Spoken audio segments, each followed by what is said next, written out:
Mga kababayan, huwag nyo nang hanapin ang mga pulis sa presinto sapagkat kami ay nasa inyo ng mga telepono. Dial 911, darating kami sa loob ng 5 minuto.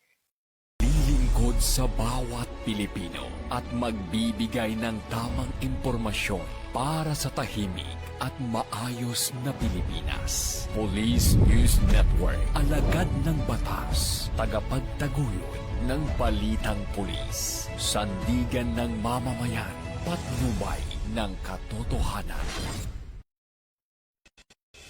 La Campo Crame, maghahatid ng pinakahuling kaganapan at nagbabagang balita. Ito ang PNN Police News Network.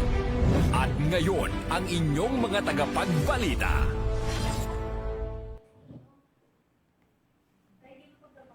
Magandang araw, bagong Pilipinas. Ako ang inyong alagad ng batas, tagataguyod ng balitang pulis. Patrolwoman Mika May Bahiwag mula sa Regional Police Community Affairs and Development Unit, NCR. Maghahatid sa inyo ng tamang balita, kwento ng pulis at serbisyo para sa mamamayan. At ito ang PNP News Online. Ang pangunahing balita ng Police News Network, alagad ng batas, tagataguyod ng balitang pulis.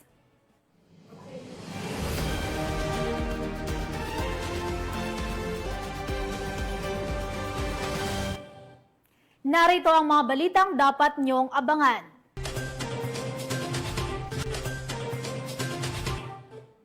Tatlong suspect nasa kote sa bypass operation sa Malate, Manila. Most wanted person sa kasong frustrated murder, timbog sa General Santos City. At dalawang most wanted person sa kasong carnapping at illegal na droga, arestado sa magkahiwalay na operasyon.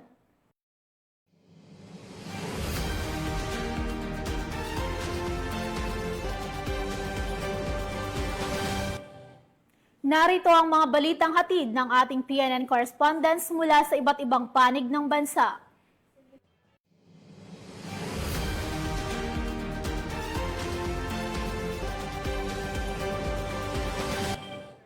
Simulan natin ang balita mula sa bahagi ng Luzon.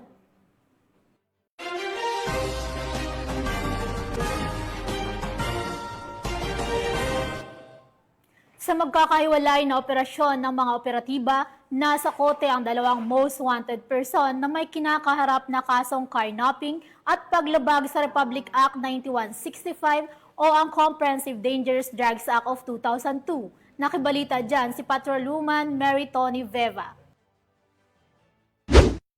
Arestado sa magkahiwalay na operasyon ng dalawang wanted person ng magkaibang lungsod matapos ikasa ng pulisya ang pinaigting na manhunt operation laban sa mga nagtatago sa batas.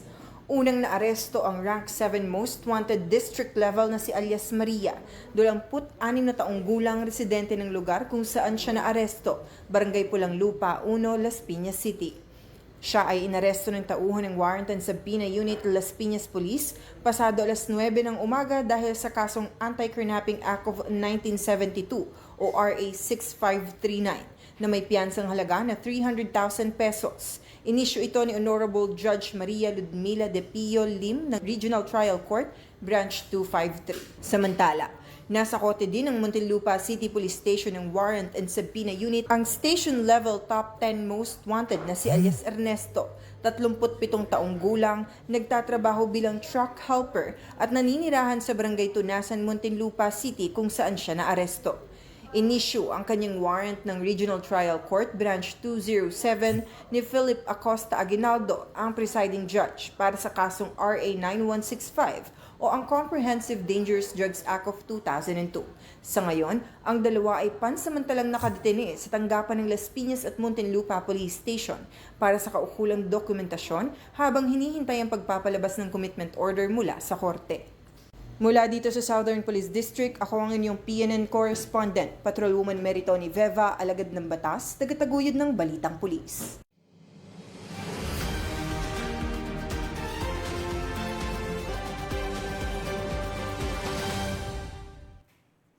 Maraming salamat, Patrolwoman Veva.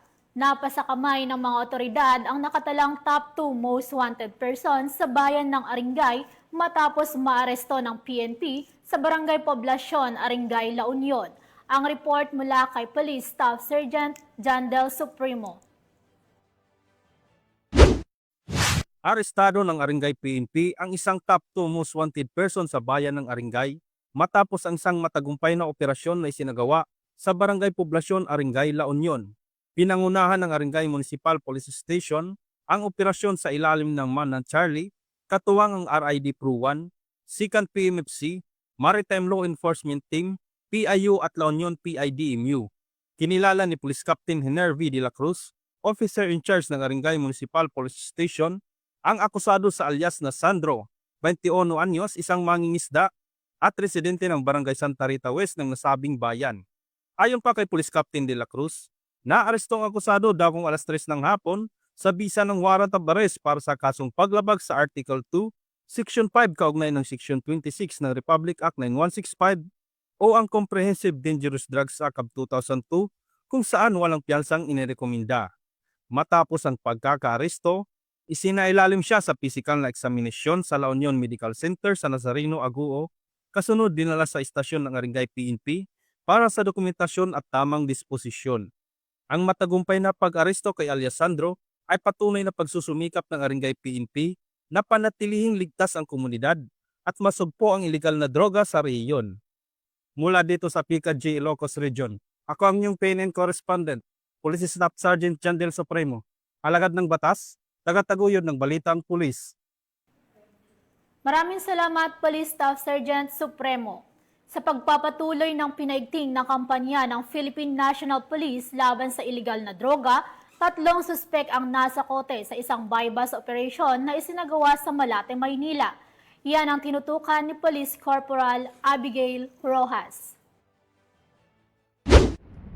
Naaresto ng mga tauhan ng Station Drug Enforcement Unit ng Manila Police District ang 3 hinihinalang sangkot sa iligal na droga sa isinagawang anti-illegal drug buy-bust operation dakong alas 2 pasado ng madaling araw sa kabahan ng Quirino Avenue, Barangay 720, Malate, Manila. Kinilala ang mga nahuling suspect na sina alias Getget, 29 na anyos, alias Popoy, 45 anyos at alias Mojako, 27 anyos na pawang mga taga Maynila. Nasamsam mula sa mga suspect ang 4 na pakete ng hinihinalang shabu na may tinatayang timbang na 12 gramo at may malaking halaga. Kasama din sa nasabat ang mga perang ginamit na buy-bust money. Kasalukuyan namang nasa kustodya na ng istasyon ang mga suspect habang inihahanda ang kasong isasampa laban sa kanila para sa paglabag sa Sections 5 at 11, Article 2 ng Republic Act 9165 o Comprehensive Dangerous Drugs Act of 2002. Ang nasabing operasyon ay bahagi ng patuloy na kampanya ng Manila Police District laban sa iligal na droga sa lungsod. Mula dito sa Manila City, ako po ang inyong PNN correspondent, Patrolwoman Abigail Rojas, alagad ng batas, tagataguyod ng Balitang Pulis. Maraming salamat, Patrolwoman Rojas. Buong puso ang pakikiisa ng Bulacan Police Provincial Office sa pagdiriwang ng ika-30 Police Community Relations Month na ginanap sa Camp General Alejo Santos sa City of Malolos, Bulacan. Nakibalita dyan si Patrolwoman Per Cristalline Javier. Tagumpay na dinaos ng Bulacan Police Provincial Office ang kick-off ceremony ng ika-30th Police Community Relations Month dito sa Camp General Alejo S. Santos, City of Malolos, Bulacan. Pinangunahan ni Police Colonel Angel L. Garciliano, Acting Provincial Director ng Bulacan Police Provincial Office, ang makabuluhang aktibidad kasama ang kapulisan ng Bulacan. Tampok sa programa ang panunumpa ng mga naatasang team leader ng Women Support Network ng Philippine National Police na magsisilbing tagapagtaguyod ng advokasya na manguna, magbigay lakas at magsulong ng karapatan ng kababaihan. Layunin din nitong higit pang palakasin ang ugnayan at pagtutulungan sa pagitan ng pulisya at mamamayan. sa pamamagitan ng iba't ibang aktibidad at programa ng kapulisan na pagtitibay ang tiwala ng publiko at nahihikayat ang mas aktibong partisipasyon ng komunidad sa pagpapanatili ng kaayusan. Patuloy ang pambansang pulisya sa pagpapatupad ng mga inisyatibang naglalayong mapanatili ang kapayapaan sa buong lalawigan. Kasabay nito, ang kanilang tuloy-tuloy na kampanya laban sa kriminalidad at iba pang banta sa seguridad bilang bahagi ng pangakong maghatid ng serbisyong tapat, makatao at may malasakit. Mula dito sa Bulacan Police Provincial Office, ako ang inyong PNN correspondent, Patrolwoman Pearl Cristalin Javier, alagad ng batas, tagataguyod ng Balitang Pulis. Maraming salamat, Patrolwoman Javier. Pitbit ang diwa ng pagtulong at malasakit, nagsagawa ng community outreach program ang mga tauhan ng First Palawan Provincial Mobile Force Company kung saan 30 pamilya sa bayan ng Nara, Palawan ang nabigyan ng mga food packs. Ang report mula kay Patrolwoman Eloisa Beredo. Umabot sa 30 pamilya mula sa Purok Matatag, Barangay Panakan 2 ang nakatanggap ng food packs mula sa isinagawang community outreach program ng First Palawan Provincial Mobile Force Company noong ika-1 ng Hulyo taong kasalukuyan. Pinangunahan ni Police Captain Jason B. Tesorero, platoon leader ng First Palawan Provincial Mobile Force Company, ang aktibidad katuwang ng Barangay Kagawad na si Joselito Villarosa, layunin ng programa na maipaabot ang tulong at malasakit ng kapulisan sa mga nangangailangan at mapalakas pa ang ugnayan ng Philippine National Police sa mga komunidad. Ayon kay Police Captain Tesorero, ang pamamahagi ng tulong ay bahagi na patuloy na advokasya ng Philippine National Police na maging aktibo katuwang ang mamamayan sa panahon ng pangangailangan. Buong pasasalamat namang tinanggap ng mga residente ang naturang ayuda na nagdulot ng ngiti at pag-asa sa kanilang hanay. Ayon sa ilang benepisyaryo, ang tulong ay isang malaking ginhawa sa kanilang araw-araw na pamumuhay. Ang pahayag ng isang miyembro ng First Palawan Provincial Mobile Force Company, ang tunay na kagalakan na pagbibigay ay hindi nasusukat sa halaga na naipamahagi kundi sa mga ngiting na ibibigay at init ng malasakit at naipaparamdam. Tiniyak naman ng First Palawan Provincial Mobile Force Company ang kanilang patuloy na pagsusumikap sa pagbibigay ng serbisyo sa komunidad bilang bahagi ng kanilang misyon na mapanatili ang kapayapaan, kaayusan at serbisyong makatao sa lalawigan ng Palawan. Mula dito sa Calapan City, Oriental Mindoro, ako ang iyong PNN Correspondent Patrolwoman Eloisa Joy B. Beredo, alagad ng batas, tagataguyod ng Balitang Pulis. Maraming salamat, Patrolwoman Beredo. Isinakatuparan ng Regional Mobile Force Battalion ng NCRPO ang isang malawakang showdown inspeksyon bilang bahagi ng kanilang patuloy na kampanya para sa disiplina at kahandaan sa serbisyo. Isa-isang siniyasat ang mga baril, sasakyan, kagamitan at maging ang tamang bihis at personal grooming ng mga tauhan ng unit. Patrolwoman Maria Danica Bungo sa report. Sinagawa ng Regional Mobile Force Battalion ng NCRPO ang matagumpay na showdown inspection sa NCRPO Grandstand Camp Bagong Diwa, Bikutan, Taguig City upang suriin ang lahat ng baril at kagamitan ng mga pulis.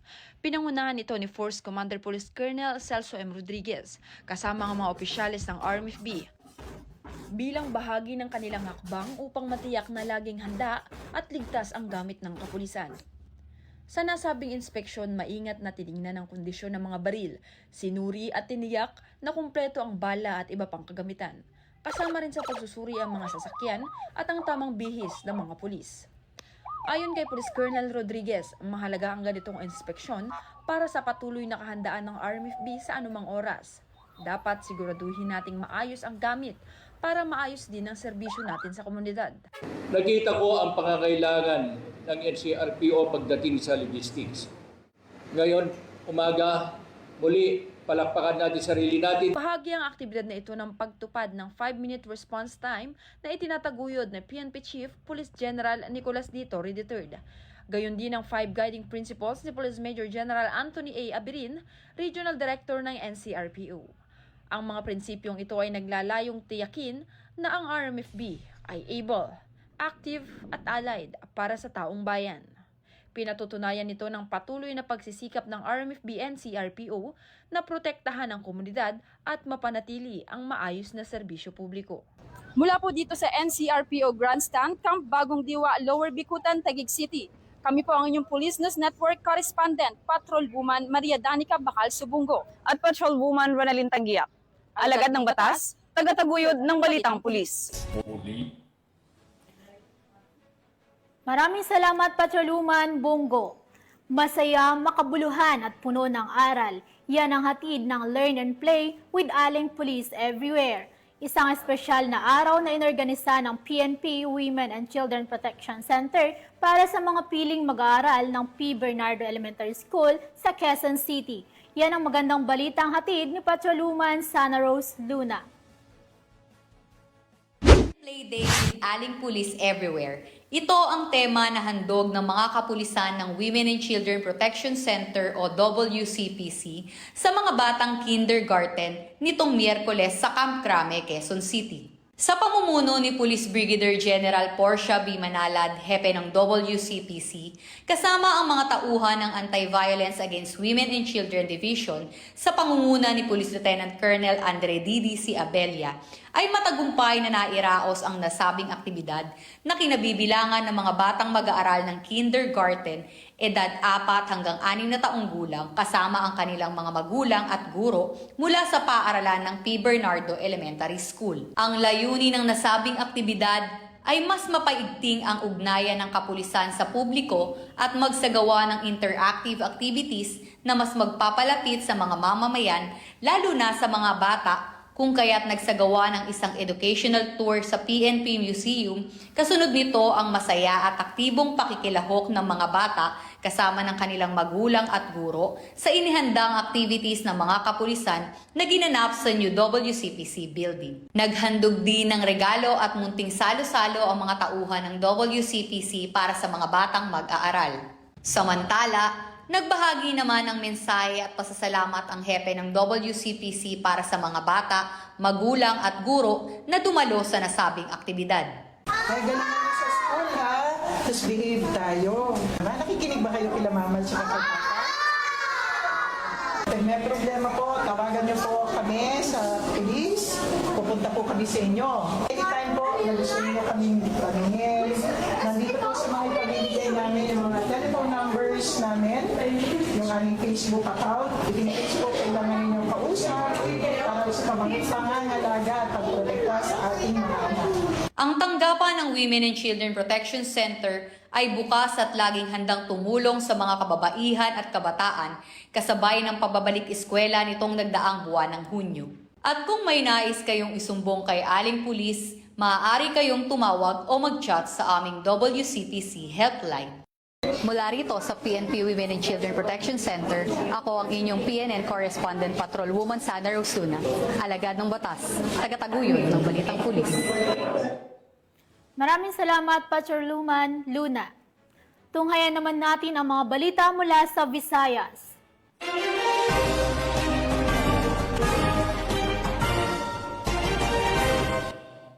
Isinagawa ang isang makabuluhang ceremonial presentation ng mga bagong kagamitan sa Police Regional Office 7 bilang bahagi ng patuloy na pagpapalakas ng kapasidad at kahandaan ng kapulisan sa rehiyon. Nakatutok dyan si Patrolwoman Annalyn Canoog.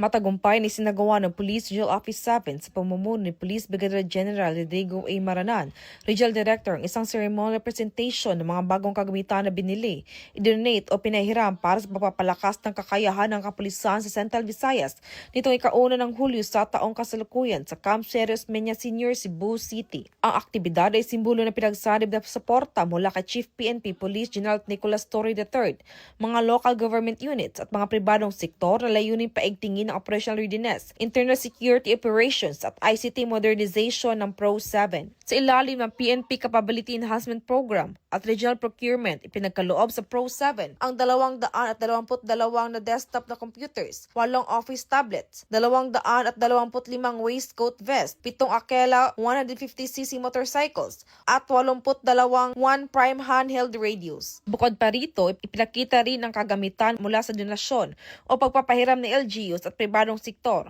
kabilang isang Mitsubishi Triton pickup, isang Toyota Hilux, isang 4x4 Toyota Hilux, isang Suzuki LTV, 4 na Benelli motorcycles, 6 na Honda CF 150cc motorcycles, 2 Honda ADV motorcycles, 30 bicycles, at 28 handheld radios. Malaki ang maitutulong ng mga ito sa pagpapalawak ng mobility at communication reach ng Pro-7, lalo na sa mga geographical isolated at disadvantaged areas at mga high priority operational zones. Patuloy ang Police Regional Office 7 sa pagsasagawa ng mga hakbang upang mapaunlad ang kapasidad nito sa larangan ng seguridad, serbisyo at pakikipagtulungan sa komunidad. Mula dito sa Central Visayas, ako ang iyong Police News Network Correspondent, Patrolwoman Annalyn N. Canoog, alagad ng batas, tagataguyod ng Balitang Pulis.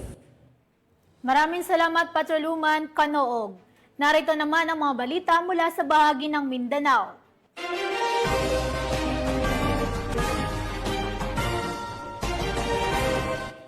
Isang matagumpay na operasyon kontra droga ang isinagawa ng mga otoridad sa Maguindanao del Norte, kung saan nasamsam ang tinatayang 680,000 pesos na halaga ng hinihinalang shabu sa isang buy-bust operation. Patrolwoman Maria Senyora Agbuyas sa balita. Isang high-value target sa ikinasang buy-bust operation at nasamsamang tinatayang 680,000 halaga ng shabu sa barangay Dalumang Cove, Sultan Kudarat, Maguindanao del Norte nito lamang ika-1 ng Hulyo taong kasalukuyan. Kinilala ni Police Brigadier General Jason C. de Guzman, Regional Director ng ProBar, ang naarestong sospek na si alias Raha, 35 anyos, may asawa at residente ng barangay Simsiman, Pigcawian, Cotabato. Ayon sa ulat ng Police Drug Enforcement Group Special Operations Unit 15, nasamsam mula sa sospek ang tinatayang 100 gramo ng hinihinalang shabu na tinatayang nagkakahalagang 680,000, buy-bust money at isang motorsiklong Motorstar na ginamit sa transaksyon. Samantala, nasa kustodiya ng Sultan Kudarat Municipal Police Station ang sospek at nahaharap sa kasong paglabag sa Republic Act 9165 o Comprehensive Dangerous Drugs Act of 2002. Ayon kay Police Brigadier General de Guzman, ang matagumpay na operasyon ay bahagi ng pinaigting ng kampanya ng ProBar, katuwang ang iba pang ahensya ng pamahalaan laban sa iligal na droga sa rehiyon ng Bangsamoro. Mula rito sa rehiyon ng Bangsamoro, ako ang iyong Police News Network Correspondent, Patrolwoman Maria Senyora Agbuya, alagad ng batas, tagataguyod ng Balitang Pulis. Maraming salamat, Patrolwoman Agbuya. Mahigit 300,000 pisong halaga ng shabu ang nakumpiska ng mga operatiba ng pulisya sa isinagawang buy-bust operation sa Cagayan de Oro, Misamis Oriental. Ang kabuuang balita mula kay Patrolwoman Danessa Berdos. Ano yung gamit sa kapalit? Nakumpiska ng Cagayan de Oro City PNP ang 340,000 pesos halaga ng hinihinalang shabu sa kanasang buy-bust operation sa San Lazaro, Barangay Lapasan, Cagayan de Oro City, Misamis Oriental. Ang naturang operasyon ay pinangunahan ng PNP Drug Enforcement Group Special Operation 10. Kinilala ang suspect na si alias Jel, 26 na taong gulang, lalaki at residente ng Tagoloan, Misamis Oriental. May imbang. Isa lang. Yun ang imbang. Nakumpiska mula sa suspect ang 50 na gramo ng hinihinalang shabu na may standard drug price na 340,000 pesos, isang 1,000 peso bill na ginamit bilang buy-bust money at iba pang mga non-drug items. Ang suspect ay naharap sa kasong paglabag sa RA 9165 o Comprehensive Dangerous Drugs Act of 2002.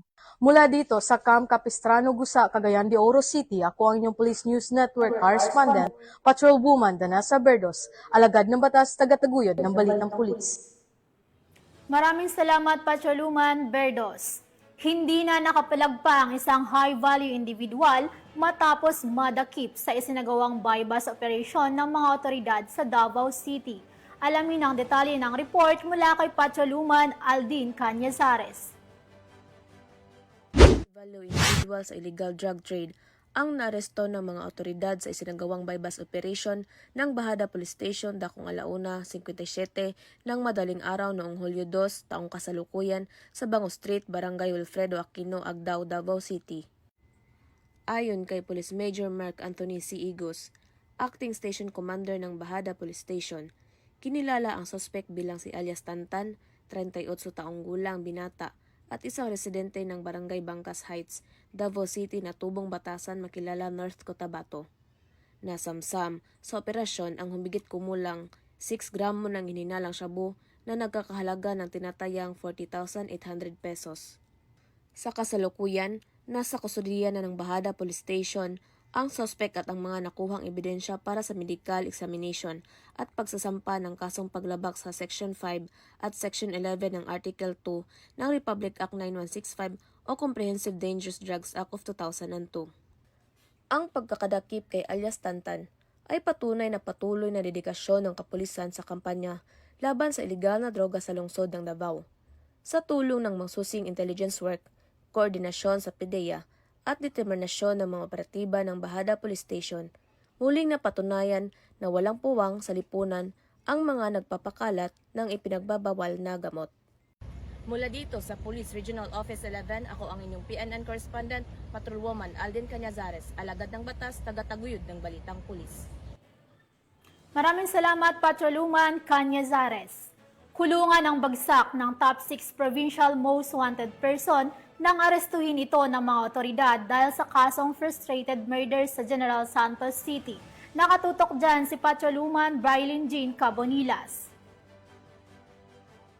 Ng mga operatiba ang tinagurang top 6 provincial most wanted person sa kaso nitong frustrated murder sa ikinasang warrant of arrest operation sa Purok 8, Lanton, Barangay Apupong, General Santos City. Lamang ika-2 ng Hulyo 2025. Kinilala ni Police Major Wesley P. Matiliano, Station Commander ng Station 5, General Santos City Police Office, ang naarestong suspect na si alias Adlaw, 41 anyos at may asawa, residente ng nasabing lugar. Bandang alas 8:40 ng gabi, ikinasa ng mga tauhan ng Police Station 5, General Santos City Police Office, kasama ang Sarangani Provincial Mobile Force Company, Sarangani Provincial Police Office, ang warrant of arrest para sa suspect. Matagumpay na nadakip ang suspect sa kanyang kasong frustrated murder na may rekomendadong piyansa na 200,000. Kasalukuyang nasa kustodiya na ng Police Station 5, General Santos City Police Office ang naaresto para sa tamang disposisyon. Ang matagumpay na joint operation na ito ay nagpapakita ng dedikasyon ng mga pulis na mahuli ang mga taong may nakabinbin na kaso upang mapanagot sa batas at mabigyan ng hustisya ang mga naging biktima ng krimen. Mula dito sa Regional Office 12, ako po ang inyong PNN correspondent, Patrolwoman Brilin Jean Cabonilas, alagad ng batas, tagataguyod ng Balitang Pulis. Maraming salamat, Patrolwoman Cabonilas. At yan ang mga balitang nakalap ng ating PNN correspondents mula Luzon, Visayas at Mindanao. Sa ngalan ng pamunuan ng Philippine National Police, sa pangunguna ni PNP Chief Police General Nicolas Torre III at sa pamumuno ni President Ferdinand Bongbong Marcos Jr., kami ay maglilingkod sa bawat Pilipino at magbibigay ng tama at balanseng balita. At huwag nyo nang hanapin ang mga pulis sa mga presinto sapagkat kami ay nasa inyo ng mga telepono. Dial 911, darating kami sa loob ng 5 minuto. Dahil sa bagong Pilipinas, ang gusto ng pulis, ligtas ka. Mula rito sa tanggapan ng tagapag-ugnay ng Pambansang Pulisya, ako ang inyong alagad ng batas, tagataguyod ng Balitang Pulis, Patrolwoman Mika May Bahiwag mula sa Regional Police Community Affairs and Development Unit NCR. Paghahatid ng tamang balita, kwento ng pulis at serbisyo para sa mamamayan. At ito ang PNP News Online, ang paunahing balita ng Police News Network.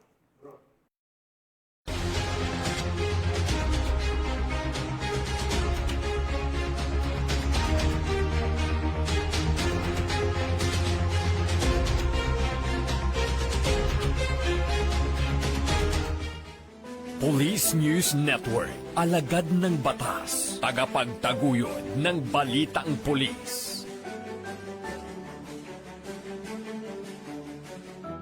Mga kababayan, huwag nyo nang hanapin ang mga pulis sa presinto sapagkat kami ay nasa inyo ng mga telepono. Dial 911, darating kami sa loob ng 5 minuto.